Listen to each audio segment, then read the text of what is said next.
You got You this. got this. You got this. You've got this. You don't need a whole panel of experts. You've got this. If you are the one that conceived and you're the one that carried and you're the one that delivered and you're the one that's going to raise the baby, which isn't always the case. Let's be clear.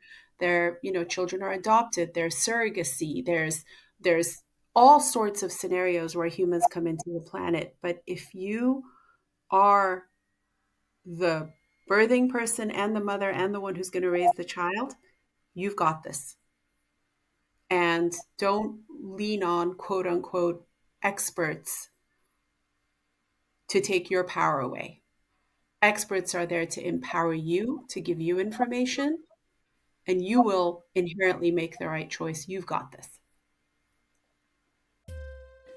Welcome to the Baggage Begun Healing Hearts and Minds podcast. I'm your host, Tami Mahmali, a spiritual guide and hypnotherapist. I'm here to guide you on this healing journey toward holistic and spiritual well-being with ease. Each week, we will dive deep into the realms of self-discovery, offering you valuable tips, strategies, and actionable steps to help you restore harmony in your mind, body, and soul.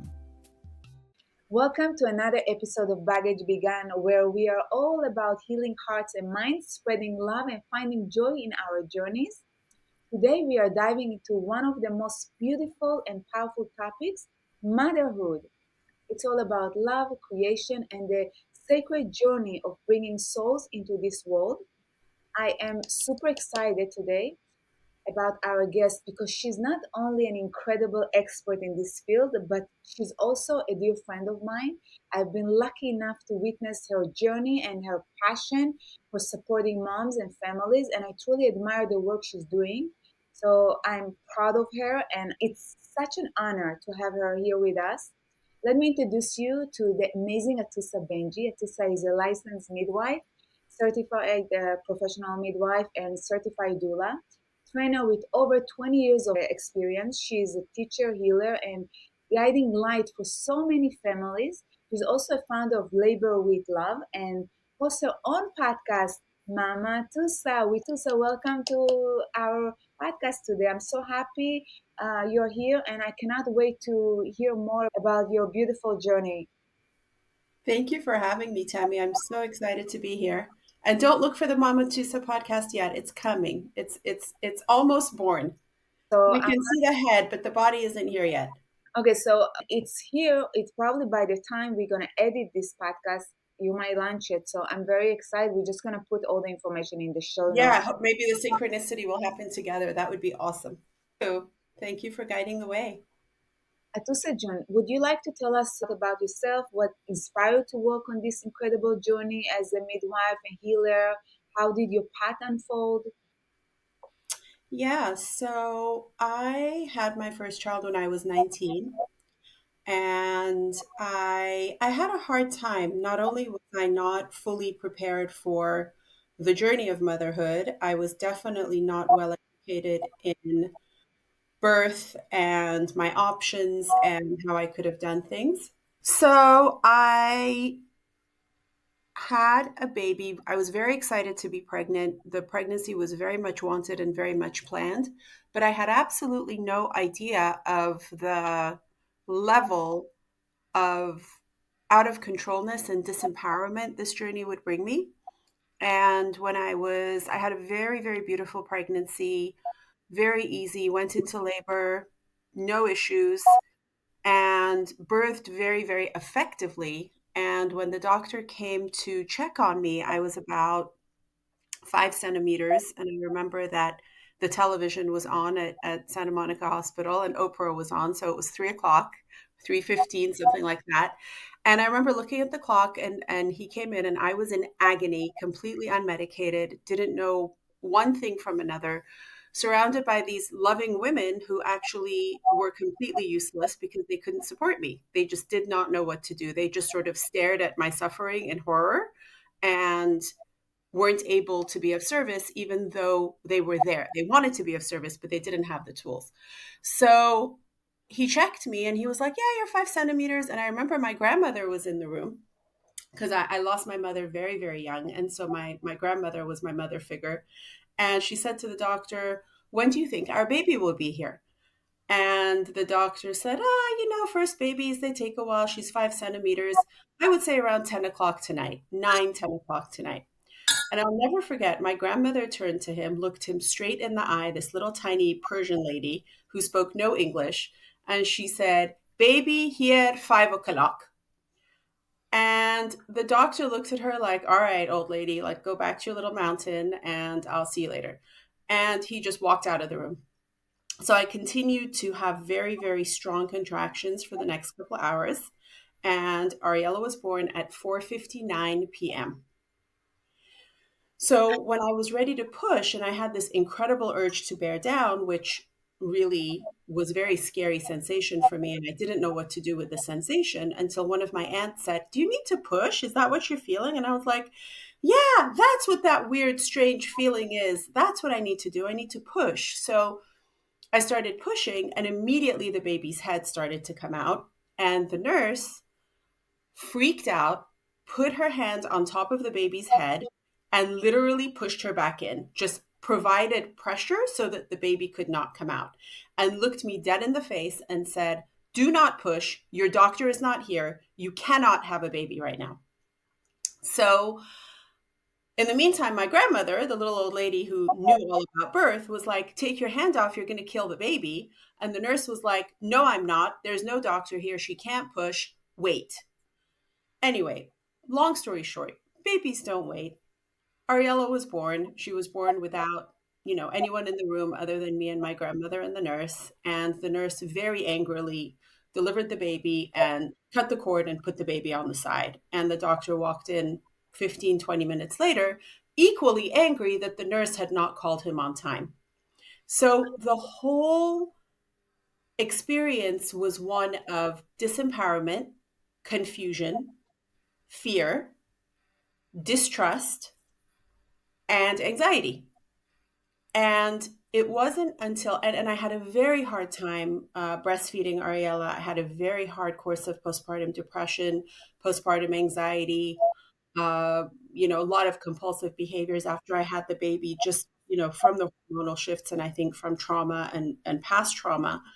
And it was horrible. I mean, I really didn't bond with this child until many, many, many months later. So when it was time to have my second baby, I was now 5.5 years older, wiser. I was now 24. And I started doing a lot of reading. And all the reading that I read, I really was really interested in breastfeeding because I couldn't understand why, if I had milk and the baby was sucking and swallowing, why did I have such a difficult breastfeeding journey? And everything I read went back to the birth. What was the birth like? How prepared were you? How empowered did you feel? How safe did you feel? How was the baby able to bond skin to skin with you after the baby was born? And I was like, all right, that's great, but how do I do that? And the more I read, the more evidence started talking about doulas. I had actually never heard of a doula. I mean, my grandma was my doula, God bless her, but and she really did advocate. I mean, if you think about the role of the doula, my grandmother was my doula. She was an educator, comfort measure, and she advocated for me. No one listened to her, but she did advocate for me. And it wasn't until when Ariella is 32, so 33 years ago, I found the name of a doula on the back of a parenting magazine. There was no Instagram, no social media, no fancy advertising. There were two names on the back of Parenting Magazine, and I just called the one that was in Santa Monica because I lived on the west side and had an interview with her. She didn't really need to say very much. All she said was that she had been a doula for 20 years, and that's all I needed, and I hired her on the spot. So told her my journey, and she said, "You know that doctors don't have to be in the room when you deliver, and no one should actually put their head on top, on their hand on top of your baby's head, because that is dangerous for the baby and for the mother. So how about this time we tell the nurse about your journey so that if you deliver quickly, that doesn't happen again." And I was like, "Yeah, you mean the doctor doesn't have to be in the room? Wow, what a novel concept." So hired her again, really beautiful pregnancy, really easy delivery, easy birth. And It was time to push. My doctor was not in the room. The nurse looked at me and she said, "That's okay, honey. Give me a little push. Let's see where your baby is." And she just put out her hands and caught my baby in the most gentle, kind way. The bed was not set up. All the instruments were not out. I don't even think she was wearing gloves. It happened so quickly. And me, my husband, my doula, and the nurse, we laughed, we cried. And that was the moment where I fully embraced motherhood because I was given the chance to have my voice heard, essentially. And things with my second baby were very different. No postpartum depression, very easy breastfeeding journey, very calm baby, which I think is attributed to the mom. The calmer the mother is, the calmer the baby is. And that's when I was like, okay, there's something just magical happened. Planted a seed, but I'm not sure what it is. And it wasn't until I had my third child and switched doctors. And this doctor slept in the hospital next to my room. And as soon as I was ready to push, she hobbled in with her scrub, her little pajama look, put on her gloves, and caught my third baby and further empowered this journey. So I started looking into becoming a doula. I became a childbirth educator. I taught the Bradley method for many, many, many years. I became a breastfeeding educator and a very, very busy doula practice on the West Side, educating and supporting and attending births. And about 15 years into my journey, decided to go back to school to become a midwife. And I'm now a licensed midwife through the medical board. And I have my own home birth practice where we do 9 months of prenatal care. We catch the babies and we do all the care for the mother and the baby for 6 weeks in collaboration with the physician, the pediatrician. And we have physician support should we need it. And I'm just really, really blessed to carry this on. And I also still teach a little bit of childbirth and breastfeeding, but mostly I train doulas because doula support is really, really where it's at. Not everyone wants to have an out of hospital birth, but a doula can work anywhere. And so I love to train doulas and teach them how to work in different birth settings and really have them think critically about the physiology, the spirituality, the emotion, the mental, and the true brokenness of our system and why we are so needed in this process. This is super impressive, and I love to hear that the birth experience is really important because it's often described as the act of creation. And from what you're saying, you just show how important is it what's happening while we're going through the baby going through the birth tunnels and how it affects the mom. So how do you see birth? Because you mentioned as a spiritual journey for both the mother and the baby. Yeah, so if you think about it beyond a vagina and a cervix and a uterus, there is a soul that is conceived, and the soul has a journey all the way, in my opinion, in my experience, from conception all the way to death. And the truth is that birth and death are actually the same exact thing. So, on the one realm, when a baby comes into my hands, on another realm, that soul could actually be transitioning and dying from that physical journey into the next physical realm. So when you attend, I don't know if you've ever been there when someone has passed away. May it not be at the wrong time. May it be at after a full life.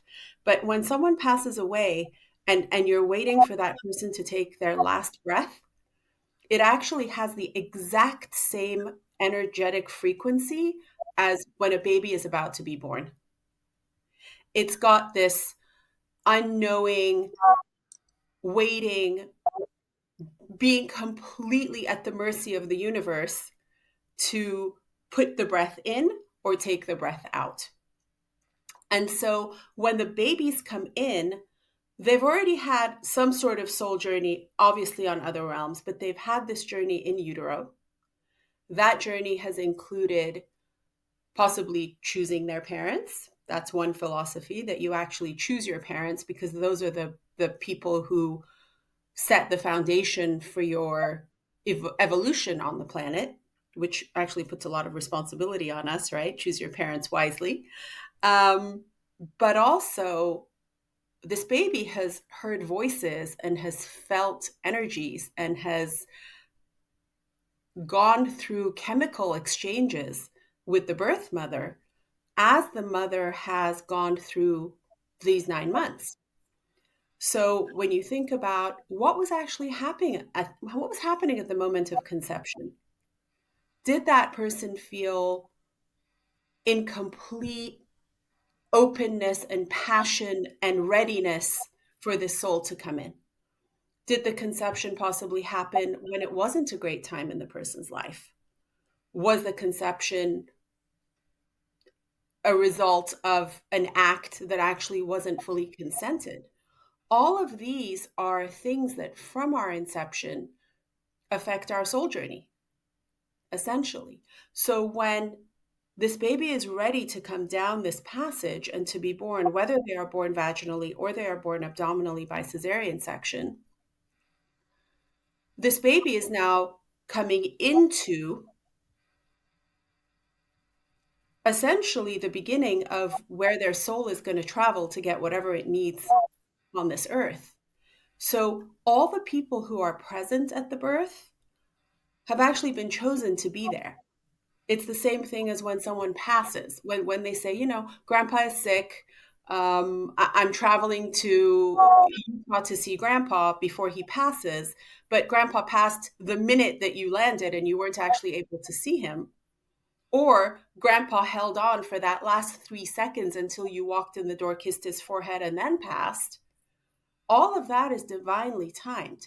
So even if you are the doula, the midwife, the partner, the mother, the sister, if you are not supposed to be at that birth, you are not supposed to be at the entryway as this soul comes in.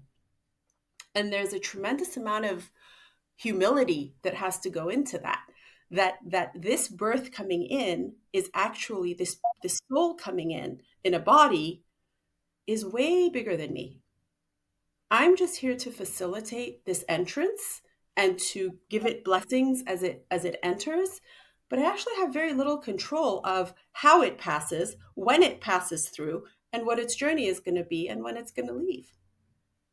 So I think what we forget in our Western medical model is we look at birth purely at the physical level. And how much has the cervix opened and how close are the contractions and when is the doctor going to get there and whatever, which all of those things are important. Those are one part of the physical journey. But there's also a mental and emotional, a spiritual, we're being held by something much bigger than doctors and nurses and midwives and hospitals. And I really try to really talk a lot about that with my clients is what is the birth that you're envisioning? Why have you chosen a midwife? Why do you want a home birth? How are you going to feel if we have to transfer to the hospital? And a lot of times people call and they say, I want to have a home birth. I'm so excited. I hate hospitals. I hate doctors. Okay, well, let's talk about hating hospitals and hating doctors because actually sometimes we need to collaborate with hospitals and doctors. So, how are you going to feel when we do have to transfer? When my care now becomes partnered with a hospital and a doctor, and they say, oh, you know what? I never thought about that. Okay, well, let's talk about it. In what situation can I no longer take care of you as a midwife? And I need a kind, competent, collaborative physician to partner with me. Maybe you want to meet the physician I work with. Maybe you want to take a tour of the hospital so that you have that anticipatory guidance. So it's not just, I don't like hospitals, I'm having a home birth. Great. And usually things go pretty darn well. Transfer rates are low when things are healthy, going in healthy, low risk, low intervention. But in that chance that we need to go, are you going to be more traumatized by the transfer than you would have been if we would have started in the hospital?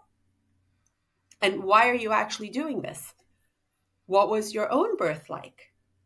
Have you spoken to if you have access to your birth mother, about the delivery? And a lot of times we hold in our bodies the stories that we've heard about birth and the stories that we've heard about our birth and the words that are used about us when our mothers were delivering us and the words that are used by the health providers. So when a baby is taking a long time coming and the doctor or the midwife or the nurse or the mother-in-law or someone says, "Oh, what a stubborn baby." What is that baby actually hearing?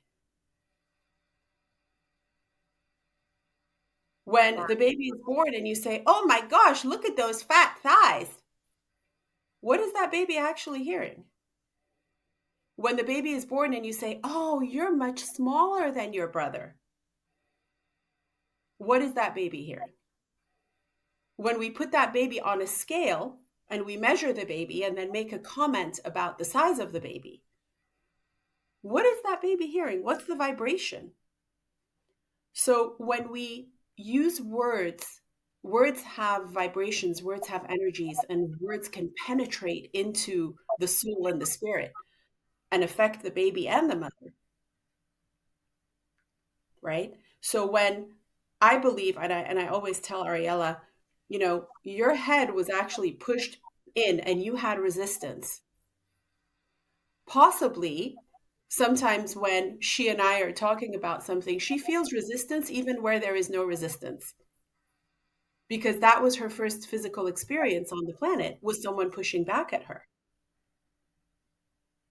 So all of these things affect our journeys. Wow. That was, I wanted to ask you, how can mothers to be connect more deeply with the souls of their babies during pregnancy? After all you said, they hear the vibration, the words, and it's penetrating. So, are there any rituals or practices you recommend? I think it has to start preconception. So I think if someone is planning, if they have the privilege of being able to plan for pregnancy, because pregnancy happens in all sorts of ways all over the world for all different people. But if you actually have the time and the space to be able to say, okay, I'm thinking about having a baby. I'm thinking about the environment in which I'm going to conceive. What can I do for the next 6 months or for the next year to make a beautiful nest for this conception? So when you look at baby birds, or when you look at a bird, when a bird is about to lay eggs, they actually create this nest and they pick up, even sometimes you see them find soft things on the floor, like a piece of cotton or a piece of Kleenex that fell from someone, and they take it and they put it in their nest because they know that it's going to create this cozy environment for their babies.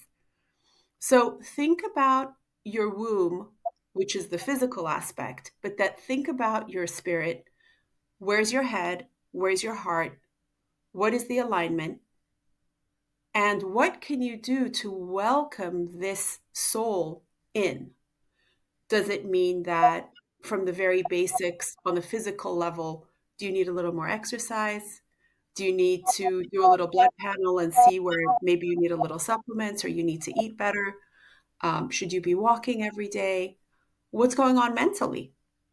Are you aligned with your mental process? Is do you have a little support? Is there a therapist on board? Are you journaling?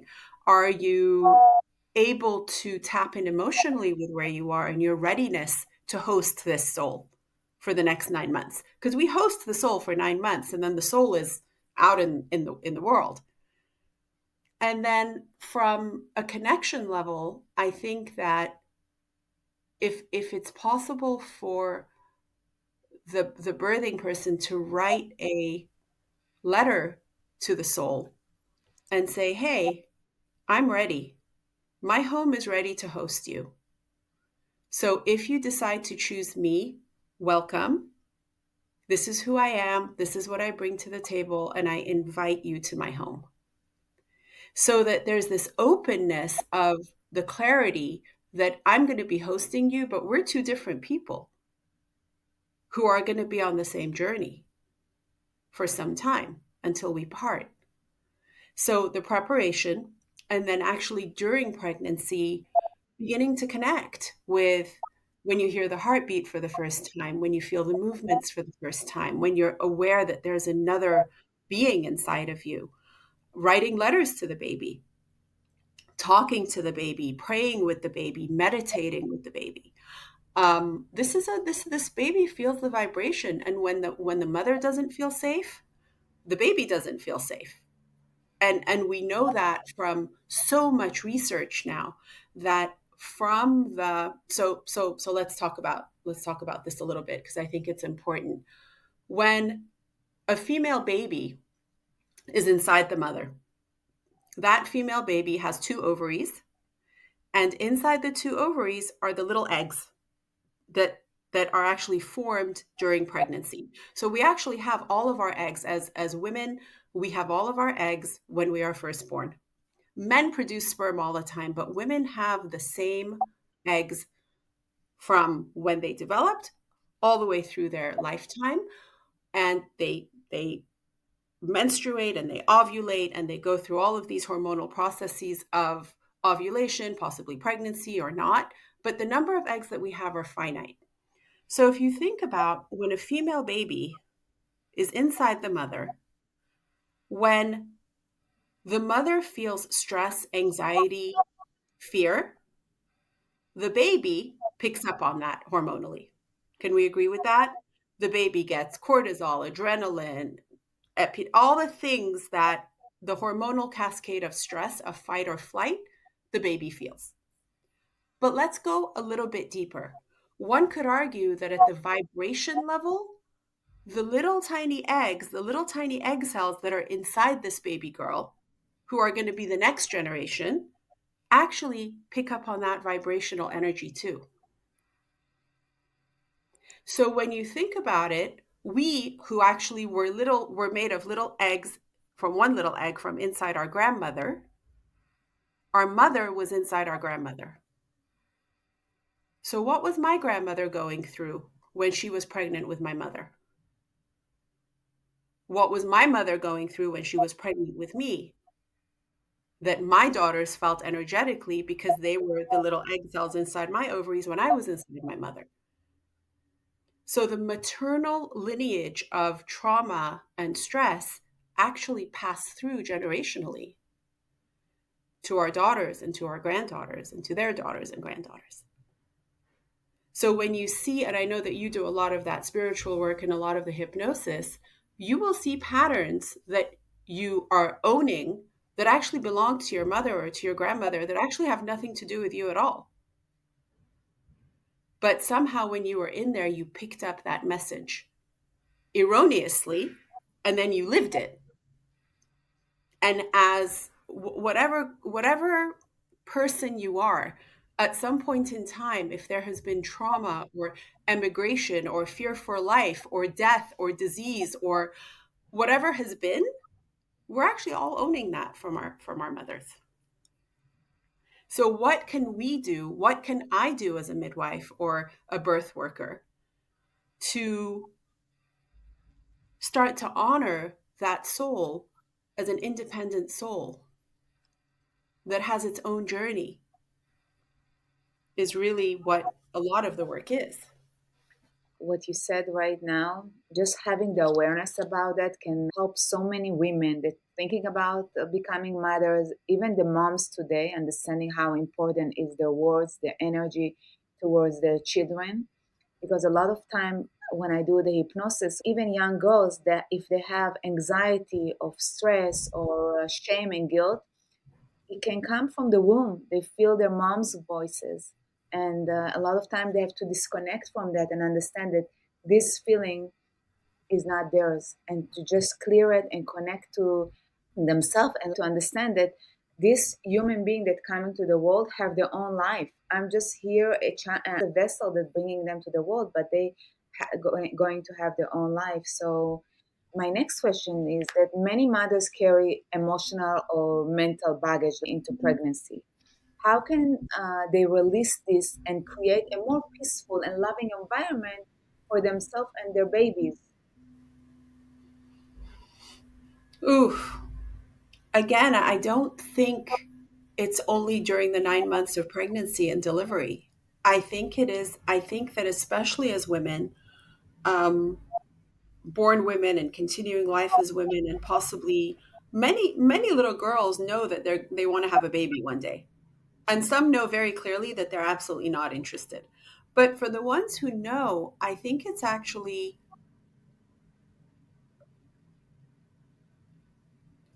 really important for us as the older generation to embrace and honor our children, our daughters, and give them that empowerment and that love and that strength and the courage that I'm here for you. I'm a guide. I was a vessel that brought you in, and I will be here for you. And I honor whatever your intuition is. Because many times our intuition gets like drowned out because we can't trust ourselves. For whatever reason, we got a message that your thinking is wrong, your feeling is wrong, your intuition is wrong, and no, we're not going to do it like that. But if we actually give people voices and we see them and we hear them, it actually allows their light to shine, and it's that light that actually brings good and brings hope and change into the world. But so many times, especially as women, we're not heard, we're not seen. We even get messages sometimes from our own parents that, okay, okay, okay, hala, right? And it's like, wait, but I actually see this, I feel this, hear me out. But it's not. So then what does that do to us as we go into mothering? Some of the most powerful times in my life are when a mother tells me something about her pregnancy or her delivery that she already felt was going to happen. And I listen very, very carefully because on the outside, I'm like, you know what? Everything looks okay. I'm not sure what you're feeling but I hear you. And lo and behold, it actually happens because she knew intuitively that something wasn't right. Sometimes mothers will be like, I don't know, Tusa, we need to go to the hospital right now. Okay, tell me why. I don't know. I feel something. So I say, okay, let's go. And we go. And she was absolutely right. We needed to go at that moment. So if we are taught to honor that instead of me saying, no, you know what? We're actually fine. Everything is normal. You're doing great. We're going to stay home. I'm actually drowning out her intuition because on the outside, everything looks fine. On the medical level, everything looks fine. But what is she feeling intuitively? And if I give her the space to say it, number one, then I hear her words and then I take action on it, I've already empowered her into her mothering journey and into her children. So, what role does really intuition play during the birthing process? Because I know you're very intuitive. And how can mothers learn to trust this voice within themselves? Yeah, my hope is that for every person that is honed in from birth, from the first moment.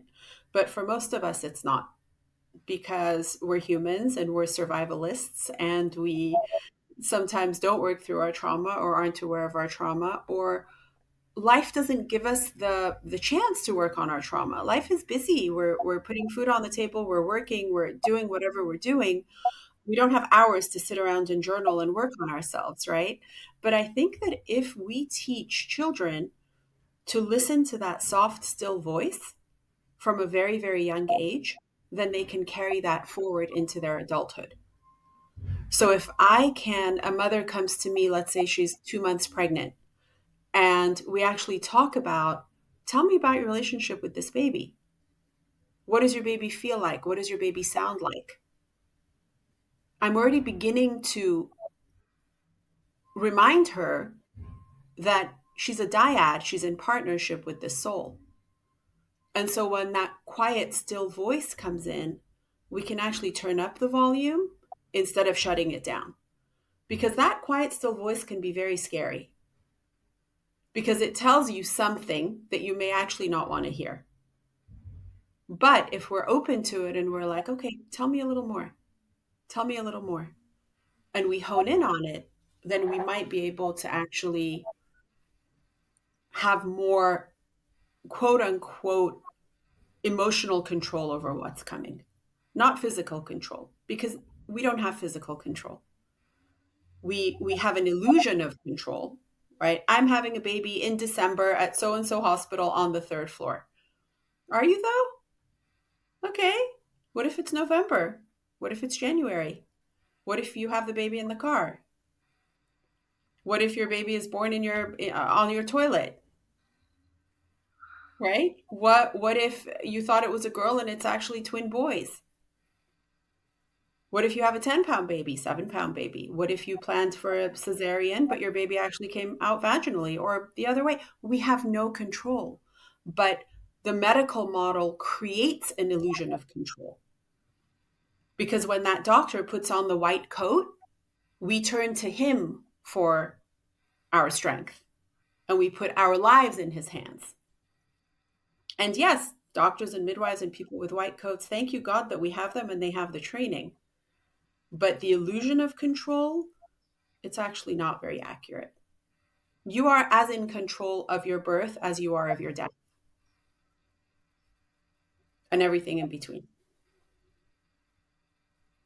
Just shows how much God God's plays such a big role when we are in the whole process. Remember that God's doing the work and to be aware of things that not going to go our way. I know that your work focuses on empowering mothers during their transformative time. What's the advice, one piece of advice, let's say, you wish every mom knew before giving birth? Because I remember I had so many surprises when I had my girls. And I think I wish I had you there. I met you when my daughter Hila was 2. I wish I had you giving me all these beautiful suggestions and advices. What can you tell the moms to help them? Gosh, so many things. I think start to understand your options. Because for me, part of my deep frustration, which then became trauma, was not realizing the options I had.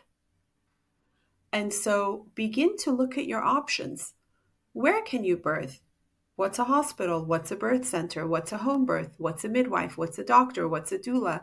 Which childbirth class resonates with you?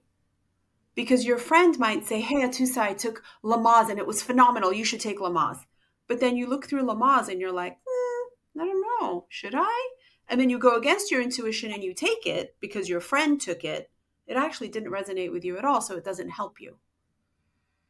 Or whatever, I'm Lamaze or Bradley or hypnobabies or hypnobirthing or whatever it is that you do. I honor all of the childbirth methods because they are all right, but they are right for different people. Interview different doctors, go and sit in their offices, interact with their staff, take a walk through the hospital, drive through the parking lot, drive by the hospital. How do you feel in your body? For some people, the notion of having a baby at home is the most terrifying thing in the world to them. For someone else, having a baby at a hospital is the most terrifying thing to them. So educate yourself on your local options. Educate yourself on, read a few books, different types of books. Read like really, really natural, organic birth books, and then read books that are a lot more towards the Western model of medicine. Read books about natural birth, read books about C-section, read books about breastfeeding and bottle feeding and everything in between. Begin to look at your options so that you can decide for yourself what is right for you. Because Instagram tells us what's right for us. And I only know this, and I'll share this story with you because I think it resonate. You know, I'm starting to get older. I've now turned 29, and 29 plus a little bit, and I'm going through this midlife thing, right? And so everything on Instagram is now my feed has started to send me every expert in the world on menopause. Every single one. And everyone has an idea about which supplement, which exercise, eat more protein, eat less protein, do squats, do jumps, do lunges, take progesterone, don't take progesterone, put castor oil on your belly button. Everybody is an expert. And I started to like go a little crazy. I was like, I'll do a little bit of this and I'll do a little bit of that. And my body started to feel like crap. And all of a sudden, I had to be like, wait a second, Atoosa. You are now doing the same things as pregnant people do when they find out they're pregnant.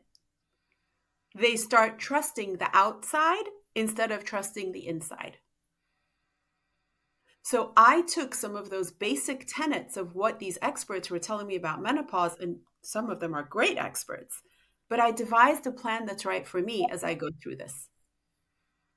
And it's the same thing with pregnancy. You're going to see everything on social media. I had my baby under a tree. I had my baby in a cave. I had my baby in the water with dolphins. And you're like, wait, I actually want an epidural in a hospital. I don't know what these people are talking about. But you start questioning, am I going to hurt my baby if I have a baby in a hospital? Am I going to hurt my baby if I have the baby in the water? But if you stop and you're like, okay, what is this baby telling me? What do I want? What are my needs? And then how can I make that? And if you begin to trust the mother as the expert instead of the outside as the expert, then things actually go better. But at the end of the day, it's the partnership of the experts, the midwives and the doctors who catch babies every day and know all the things that could go wrong and are trained to handle emergencies. But also, the mother is the expert. And you know who else is the expert? Is the baby. Because the birth is 80% baby, 20% mother. Wow. It's the baby's journey. The mother is the vessel. So if we're able to really give the hat of expertise where it belongs, inside ourselves instead of outside ourselves from outside influences, that's the most powerful thing that I could give mothers that actually happened for me when my daughter was very little. And I had a very hard time because everyone became the expert, right? Feed her, don't feed her, breastfeed her, bottle feed her, make her cry, don't let her cry, sleep train her, don't sleep train her, all of these things. And it wasn't until one day we went to a restaurant with my husband, and the baby was now older. She was probably 5, 6 months. And the baby was crying. And so I lifted her up and I adjusted her.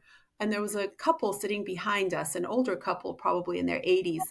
And the older gentleman, very much out loud so that I could hear, said, "Look at that mama. Mama knows exactly what to do." And I turned around and at that moment, it clicked for me that I know what to do. I know what my baby needs. She actually needs her pink blanket in her right hand, and she needs her head tilted to the side, and she needs a couple Cheerios in front of her. That's what my baby needs, not what the outside tells me she needs.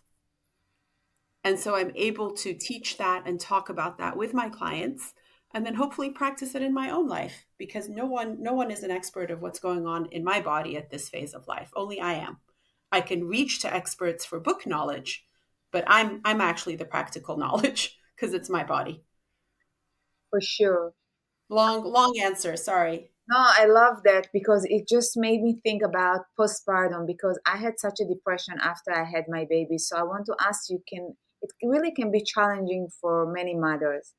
What spiritual or emotional tools do you suggest for healing during this time? Because a lot of us feel like it's only me, it's only happened to me because people don't talk about that. It's not so sexy to talk about it on Instagram, you know? So, Yeah, and thank God we're talking more about it on Instagram. I think there's one influencer or a person, or I'm not very good with Instagram, as many of you know, but she actually took the camera and every day recorded her postpartum experience. And she was like, look at my boobs, y'all. Look at my scar. Look at my pad. Look at my bleeding. Look at my baby who won't stop crying. And I was actually very much impressed by her because I thought, thank you, God, that she is showing some of the realities of the postpartum period to people. Because everything we see on the media is your water breaks, right? You start screaming. Someone calls 911, you go to the hospital, you lay on your back, you curse at your husband, and then you give birth. And then the doctor comes in and saves the day. That's everything that Hollywood has taught us in the past 100 years of movies and film about birth, right? About the postpartum period, what they teach you is you're wearing a beautiful dress, you have a big smile, your makeup is done, your baby has big cheeks and goes to sleep and has a little perfect headband, and you just stare at your baby all day. And then the reality sets in. So I don't think we can only address it from the spiritual realm. I think we have to give anticipatory guidance about what is happening physically, because a lot of it is governed by hormones and physiology and what actually happened to your body. If you have a 4-day labor, your body is going to be very different than if you had a 4-hour labor. If you push for 5 hours, your perineum is going to feel very different than if you push the baby out in one push. If you have a surgical delivery, it's different than a vaginal delivery. If you have a baby who is sick or a baby who is born preterm, your experience is completely different. So I think part of it is just the knowledge of what's happening on the physical level, which includes the hormonal component. Two is providing anticipatory guidance to the family of what the postpartum period looks like, so that in the middle of the night, they're not going to go buy a witch hazel because they have hemorrhoids. They already have the medicine in their cabinet. They're not going to go out and buy extra large pads because nobody told them and all they have is tampons, and you actually can't use tampons after you've just had a baby. They know what's happening with their breasts when one is 3 sizes bigger than the other, and they have an idea of where to reach out to for that help. So I think a lot of success during the postpartum period lies in support and guidance from people who have done it, who will set you up for success. And then from there, once the nest is made, the postpartum nest is made, and the person knows they have support and the person knows where to turn to for support, then you can tap into the emotional and the physical, the mental and the spiritual. Because if a mother's breast is bleeding, if her baby won't sleep and her C-section scar is infected, she's not going to tap in spiritually. It's not going to happen. She's going to want to know how to feel better and how to get her baby fed. If her baby is in the NICU because something happened, that's going to affect her spiritual journey. But I think the basic foundation of the spirituality is I'm not in control. I have intuition. We're going to do it together, 1 hour at a time,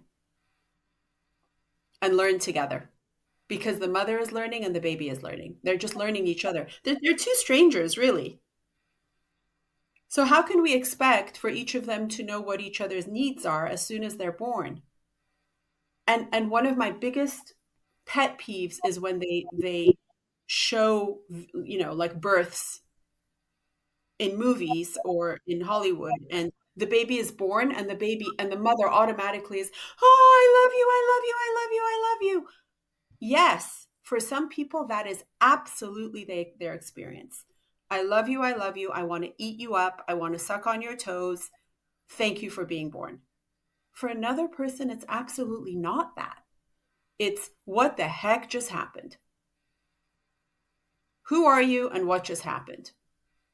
And when you actually watch, a midwife I studied with told me, when you actually watch natural birth in all sorts of settings, when the baby is born completely unmedicated and goes on to the mom, most moms don't actually look at the baby and start loving the baby. Most moms look up and they're like, wow, wow. Either thank God it's over, or thank you, God, or thank you, universe, or give me the strength. Whatever they're doing, they're looking up. So when a mother has a child and the child is born, and then they go home and they think to themselves, when this baby was born, I actually wasn't fully in love. Am I a bad mom? Am I doing something wrong? Why wasn't I in love immediately when my baby was born? I'm a bad mom.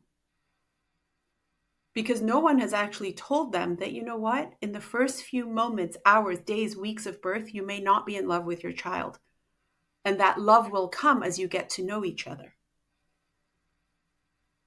So then what message does the baby get on a vibration level if the mother thinks she's doing it wrong?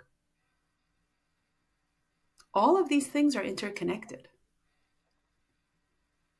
What vibration is the child getting? So I was actually born after my mother had lost a child.